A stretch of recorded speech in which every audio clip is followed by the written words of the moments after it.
আমি আজকে বয়স্ক লোক, আমি কি করে খাবো? প্রধানমন্ত্রী আছে, হ্যাঁ মার দেওয়া হইতেছে, এই কি করে খাবো? আমার ফ্যামিলি কি দিয়ে পালবো? আমি নিজে কি দিয়ে চলবো? আমি রাস্তা ভিক্ষা করবো? আমি ডাকাতি করতে পারবো? আমাদের কথা হলো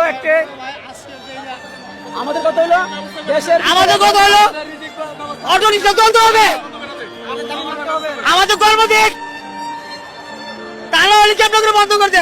আমরা এতগুলো লোক আমরা কি করে খাবো?